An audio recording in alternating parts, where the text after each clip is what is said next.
My name is Lauren, and I'm 36 years old, working from home. My husband, Daniel, and I got married 3 years ago when we were both 33. We wanted children right away, so we saw a doctor for fertility advice. Thankfully, everything was fine, but despite our patience, we couldn't conceive. Just as we were about to give up, Daniel insisted we needed a child, especially a son, as his mom and sister said the family needed an heir. I sighed, confused. Daniel is a good husband but is a bit of a mama's boy and always goes along with whatever his mother says. I don't have the best relationship with my mother-in-law. Daniel is her oldest son and has a younger sister who left home early because their mom always favored Daniel, since his job often requires moving. He was working near his parents' home when we married. He warned me he might get transferred, but I thought I could live anywhere as long as we were together. However, when we rented a house near his parents, my mother-in-law frequently came over, even on his days off or while I was working from home. She'd often criticize how I cleaned or did laundry, which was incredibly frustrating. She also kept asking when we'd have a child, saying it needed to be a boy and not a girl. I tried to explain how stressful her visits were, but Daniel would just say, "She's trying to get along with you," which wasn't helpful.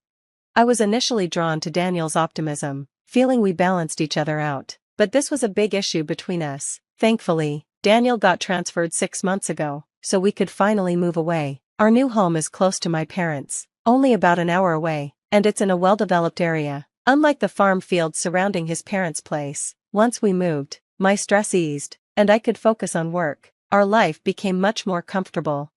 Then, just recently, I found out I was pregnant. Daniel and I were thrilled, even though I had some concerns about my age. When we shared the news with his parents, his mom's first comment was, "It's a boy, right?" Even though Daniel explained we didn't know the gender yet, she insisted it had to be a boy, but we found out it was a girl. When she heard, my mother-in-law called me while Daniel was out and cruelly said, "You're useless. Why did you marry into this family?" I was devastated and broke down in tears. When Daniel came home, he got upset when I told him, asking if I was saying his mother was wrong, which only made me cry more. Despite his reaction, he still took care of me and helped with household chores, which showed he was a good husband as long as his mother wasn't involved. After giving birth safely, I stayed in my hometown for a month. When Daniel picked me up to go back home, we were surprised to find my mother-in-law already there. I didn't expect her to be excited to see her granddaughter, so I felt uneasy. Daniel, though, didn't notice and cheerfully told me his mom was there to help. While he was in the other room with our baby, my mother-in-law pulled a box of cake from the refrigerator. "This is to celebrate your childbirth," my mother-in-law said, handing me a cake box with a smug smile. "I'm sure you didn't get to enjoy any good food out there in the countryside during your recovery." Her words were irritating, but I tried to let it go. Then, she added, "This cake cost $500. I was shocked. I'd never heard of a cake that expensive. Curious, I put the box on the table and opened it, but the smug expression on her face felt strange. When I opened the box, I was disappointed. The cake didn't look like anything worth $500. The whipped cream was dried out, and while there were fruits on top, they were just canned oranges. I wondered which bakery would sell such a cheap-looking cake for so much money. I usually love sweets and enjoy cakes of any kind, but this was the first time I'd felt disappointed just opening a cake box. Then, my mother-in-law smiled and asked, "So, how's the $500 cake?" I felt my patience snap. I threw the whole box and the cake straight into the trash. "Please leave," I shouted. My husband rushed in, hearing the commotion. Before I could explain, my mother-in-law started crying, saying, "Lauren is being so mean," and pointed to the trash can. My husband looked inside, furious. "What the hell did you do?" My mom went through all the trouble to make that cake. I didn't get the chance to tell him about the so-called $500 cake. My mother-in-law quickly added, "Yes, that's right. I made it, so it's worth $500. Everything suddenly made sense. She had made the cake herself, and there was no way it would cost $500, not even $5. As I was taking this in, my husband yelled, "Lauren, apologize to Mom." I realized he would always take her side, no matter what. Standing there in shock, I heard our daughter crying in the other room, so I went to comfort her. When she finally calmed down, I came back to the living room and found a note. They had gone out to eat and said I should reflect on my actions. I was stunned and unsure if I could go on living here with my husband. Part of me wanted to run back to my parents, but I felt guilty for needing their support again. As I considered my options, I looked at the trash can where I'd thrown the cake and decided, on a whim, to take a photo of it. Then, I called my parents and told them everything. My dad immediately offered to come pick me up. I felt bad for my newborn daughter, having to move again, but I knew it would be better for both of us than staying here. My husband, who'd gone out with his mother, didn't come back quickly. My dad arrived first, and while he was loading my things into his car, my husband and mother-in-law finally returned. They were both surprised to see my father there, and got angry when they saw him carrying my belongings. Running back to your parents again, huh? My husband sneered. You run to them every time there's a problem. His tone was harsher than usual, and he smelled of alcohol. His face flushed. Seeing him like this, I lost my temper. You went drinking, leaving me and your newborn daughter alone at home? I replied angrily. Right now, I don't want to be anywhere near you two, so yes, I'm relying on my parents. My mother-in-law, also smelling of alcohol, chimed in with a mocking tone. Good riddance. We don't need a daughter-in-law like you. Her comment got under my skin. Fine, I'll take my daughter and go, I shot back. Enjoy your time with Daniel. My husband looked confused, but I ignored him and got into my father's car. My dad kept calm and didn't say much, though I could tell he was holding back his own emotions. The next day, my husband called, sounding confused. Where are you? I was shocked when I woke up and you were gone. I sighed, remembering that he tends to forget things when he drinks. Don't you remember? You left me and our hungry daughter at home to go out drinking with your mom. After how you two treated me, I couldn't stay there. He sounded surprised and flustered, but I could hear my mother-in-law in the background, which reignited my anger. So, your mom stayed over? I won't return to a home where such a rude person is staying. What do you mean? He asked, his tone shifting.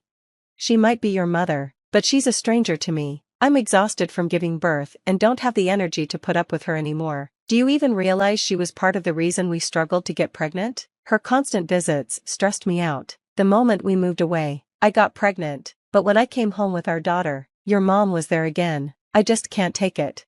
I knew my words were harsh, but I couldn't hold back after everything I'd been through. Then, my husband shouted over the phone, "You're the worst, come back right now and apologize to my mom."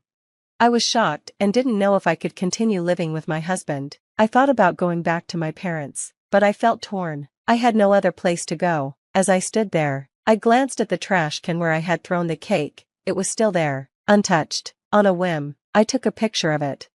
When I called my parents and told them everything, my dad said he'd come pick me up right away. I felt bad for my newborn daughter, having to move again, but I knew this was better for us than staying in that toxic environment.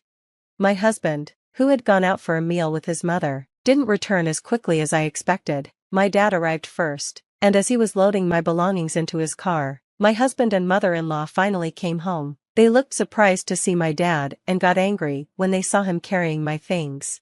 Running back to your parents again? My husband sneered. You just run to them every time something goes wrong. His words were unusually harsh, and he smelled of alcohol, his face red. Seeing him like that, I couldn't hold back anymore.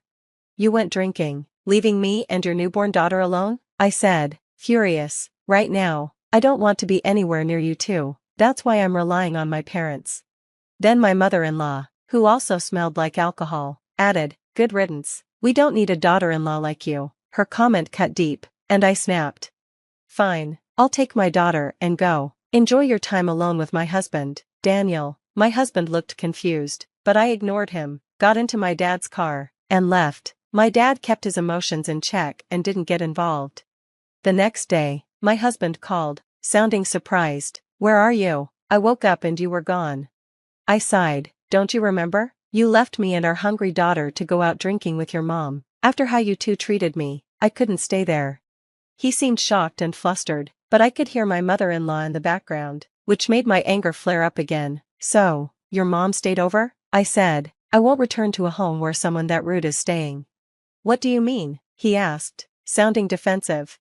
She might be your mother, but she's a stranger to me. I just gave birth and don't have the energy to deal with her. Don't you realize she was part of the reason we couldn't get pregnant sooner? Her constant visits stressed me out. As soon as we moved away from her, I got pregnant, but when I came back with our daughter, there she was again. I can't stand this. I knew my words were harsh, but I couldn't hold back after everything that had built up. My husband then yelled over the phone, "You're the worst. Come back right now and apologize to my mom." I stopped my husband and said, "Just stay there, your father should be arriving soon." Then, I hung up. In reality, my own dad was so furious about how my husband had treated me that he contacted my in-laws directly. He explained everything that happened, and my father-in-law, who didn't know the full story, apologized repeatedly and promised he'd go talk to my husband about it. By evening, my husband and in-laws showed up at my parents' house. As soon as he walked in, my husband bowed deeply, apologizing. "I had no idea what was going on," he said. "I didn't know my mother was saying those things to Lauren." I looked at him, feeling cold. "Isn't it a little late to say you didn't know? We talked about this when we lived near your parents, but you brushed it off, saying she just wanted to be close to me. You didn't do anything to help back then," I replied. My words made him turn pale. "And you always told me that your mom insisted we have a son," I continued. "Are you planning to keep following everything she says? Since you chose her over me, maybe you don't really need me at all." "No, that's not true. I'm really sorry. I didn't mean to," he stammered, grasping for words. "Then what did you mean?" I shot back. He fell silent, looking down. "Daniel," I said, "you chose your mom over your own wife and daughter. Your mom's obsession with you has made you a mama's boy. I should have realized sooner. No wonder your sister left home early." At this, my husband defensively said, "I'm not a mama's boy. I care about you, too." "Then can you really cut ties with your mother?" I challenged. He went silent again. My mother-in-law, who had been brought there by my father-in-law, suddenly shouted, "How can you ask him to do that? Daniel and I are mother and son. We can never sever our bond." My father-in-law tried to calm her down, but she wouldn't stop. "To be honest, I never liked you," she continued, her words bitter. "I wanted a younger wife for Daniel." "Fine," I replied. "Then I'll cut ties with you right now. I've already prepared divorce papers. If we get divorced, we can be strangers." My husband looked at me, his face pale. "I don't want to be with someone who would write such nasty things on a cake plate," I said. I pulled out my phone and showed everyone the picture I'd taken of the cake, with the words, "Take your daughter and leave" written on it. Seeing this, my father-in-law, who hadn't known the full extent of the situation, turned red with anger and yelled at his wife, "You did this to your own daughter-in-law? After what you did to our daughter?" I was shocked to hear this. Apparently, she had once done something similar to her own daughter, serving a birthday cake with a cruel message on it. "You're a burden to this family." The room went silent, and everyone's eyes turned toward my mother-in-law, whose face was now a mix of shock and shame. My husband looked at his mother, visibly shaken, as if seeing her for the first time. My father-in-law was horrified, clutching his head as if grappling with the realization of just how deep her cruelty ran. I took a deep breath, feeling a wave of clarity amidst the tension. "This isn't just about me," I said, looking at my husband. "Your mother's behavior has impacted everyone around her, including your sister. And you've been defending it, enabling it, without considering the consequences." My husband, still holding on to me, whispered, "I didn't know. I just thought she was. I thought she only wanted the best for us." "No," I replied firmly. "What she wants is control, and you let her have it every time you choose her over our family." My father-in-law, his face still dark with anger, finally spoke up. "Enough is enough," he said, looking at his wife. "You've gone too far. Your behavior has alienated both of our children. I can't stand by and let you destroy their lives." He turned to me, his expression softening. "Lauren, I apologize deeply for everything you've had to go through. I should have intervened sooner." I nodded, grateful but firm. "Thank you, but it doesn't change the fact that I need to think of what's best for myself and my daughter." I looked at my husband, my heart aching but resolute. "Daniel, I've given you chances to stand up for me, to prioritize our family. I can't keep waiting for you to change." He looked up at me, his eyes desperate. "Please, don't leave. I'll set boundaries with my mother. I promise, I'll do better." "You've said that before," I replied, shaking my head. "And yet, here we are. I can't keep living like this, questioning my place in my own marriage, wondering if I'll always come second to her." My father stepped forward, placing a protective hand on my shoulder.